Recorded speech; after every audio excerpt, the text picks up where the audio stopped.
Assalamualaikum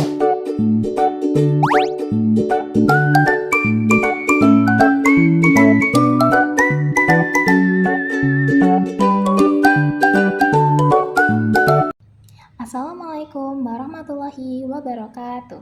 Alhamdulillahirabbil alamin. Wassalatu wassalamu ala asyrofil anbiya'i wal mursalin wa ala alihi wasahbihi ajmain amma ba'd. Puji syukur kehadirat Allah Subhanahu wa taala yang telah mengaruniakan nikmat Islam, iman, dan kesehatan kepada kita semua sehingga kita bisa beraktivitas sehari-hari dengan baik dan lancar. Salawat serta salam semoga tetap tercurahkan kepada suri teladan kita, Nabi Muhammad SAW, beserta keluarga, sahabat, serta pengikutnya yang setia dalam menjalankan sunnah-sunnahnya. Amin. Di sini saya Mariza Marwah Sabriyah Hastaf akan menyampaikan kultum yang bertemakan landasan hukum Islam. Pada kesempatan kali ini, marilah kita bersama-sama memahami salah satu hal yang sangat penting dalam kehidupan manusia, yaitu landasan hukum Islam. Dalam menjalani hidup, kita membutuhkan pedoman yang jelas agar langkah kita tidak melenceng dari jalan yang benar. Islam sebagai agama yang sempurna telah menyediakan 3 sumber hukum utama, yaitu Al-Quran, Al-Hadis, dan Ijtihad. Pertama, Al-Quran. Al-Quran adalah firman Allah yang diturunkan kepada Nabi Muhammad sebagai petunjuk bagi seluruh manusia. Di dalamnya terdapat nilai-nilai akidah, ibadah, akhlak, hingga aturan bermasyarakat. Al-Quran bukan hanya kitab suci yang dibaca untuk mendapatkan pahala, tapi juga pedoman hidup yang harus dipahami dan diamalkan.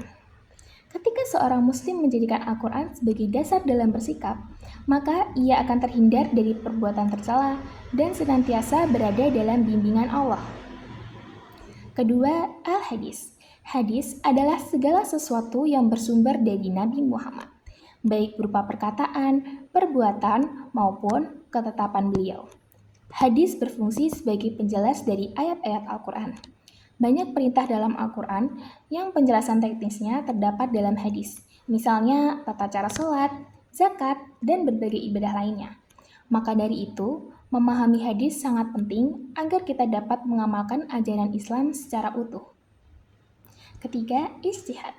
Ijtihad adalah upaya para ulama untuk menetapkan hukum terhadap permasalahan yang tidak dijelaskan secara langsung dalam Al-Quran dan hadis. Mengapa ijtihad diperlukan? Karena zaman terus berubah dan masalah-masalah baru terus bermunculan. Dengan ijtihad yang dilakukan oleh para ulama yang kompeten, hukum Islam tetap relevan dan dapat menjawab tantangan kehidupan modern.